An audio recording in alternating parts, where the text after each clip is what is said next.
C.S. Lewis, The SCREWTAPE Letters, Chapter 4. My dear warm wood, the amateurish suggestions in your last letter warn me that it is high time for me to write to you fully on the painful subject of prayer.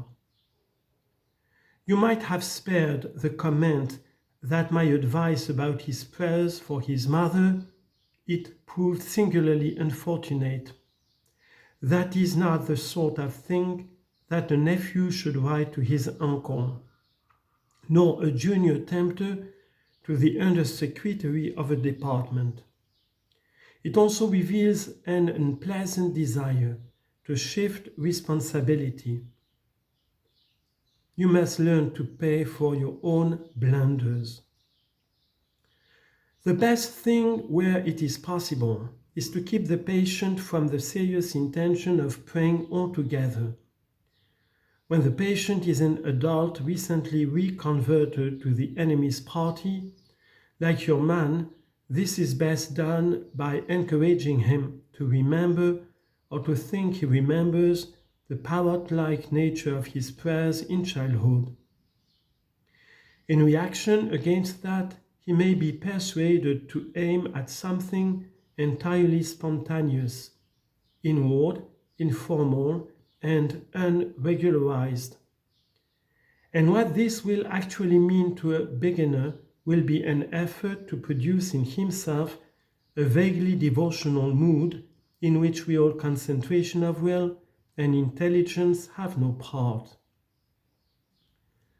One of these poets, Coleridge, has recorded that he did not pray with moving lips and bended knees, but merely composed his spirit to love, and indulged a sense of supplication.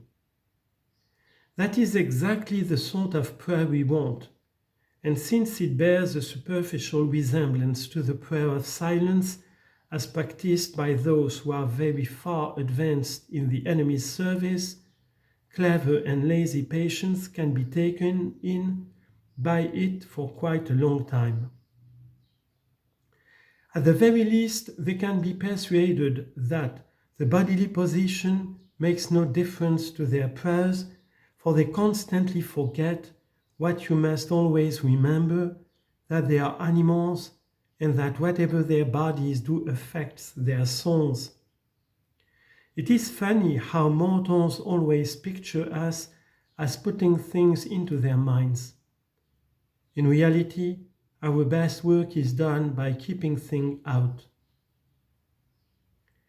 If this fails, you must fall back on a subtler misdirection of his intention. Whenever they are attending to the enemy himself, we are defeated, but there are ways of preventing them from doing so. The simplest is to turn their gaze away from him towards themselves.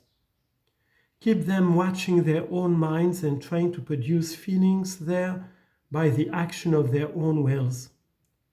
When they meant to ask him for charity, let them instead start trying to manufacture charitable feelings for themselves and not notice that this is what they are doing. When they meant to pray for courage, let them really be trying to feel brave. When they say they are praying for forgiveness, let them be trying to feel forgiven. Teach them to estimate the value of each prayer by their success in producing the desired feeling. And never let them suspect how much success or failure of that kind depends on whether they are well or ill, fresh or tired at the moment. But of course, the enemy will not meantime be idle.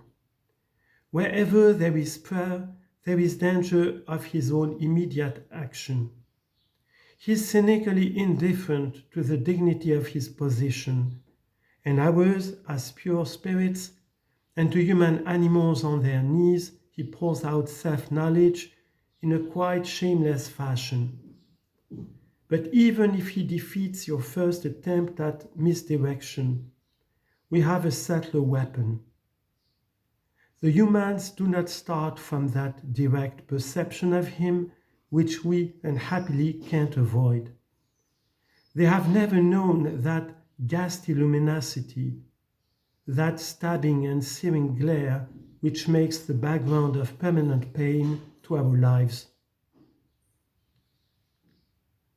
If you look into your patient's mind when he is praying, you will not find that. If you examine the object to which he is attending, you will find that it is a composite object containing many quite ridiculous ingredients. There will be images derived from pictures of the enemy as he appeared during the discreditable episode known as the Incarnation. There will be vaguer, perhaps quite savage and puerile images associated with the other two persons. There will even be some of his own reverence and of bodily sensations accompanying it, objectified and attributed to the object revered. I have known cases where what the patient called his God was actually located up and to the left at the corner of the bedroom ceiling, or inside his own head, or in a crucifix on the wall. But whatever the nature of the composite object, you must keep him praying to it, to the thing that he has made, not to the person who has made him. You may even encourage him to attach great importance to the correction and improvement of his composite object, and to keeping it steadily before his imagination during the whole prayer. For if he ever comes to make the distinction, if ever he consciously directs his prayers, not to what I think thou art, but to what thou knowest thyself to be, our situation is for the moment desperate. Once all his thoughts and images have been flung aside, or, if retained with a full recognition of their merely subjective nature, and the man trusts himself to the completely real, external, invisible presence, there with him in the room and never knowable by him as he is known by it, why then it is that the incalculable may occur. In avoiding this situation, this real nakedness of the soul in prayer, you will be helped by the fact that the humans themselves do not desire it as much as they suppose. There is such a thing as getting more than they bargained for. Your affectionate uncle, SCREWTAPE.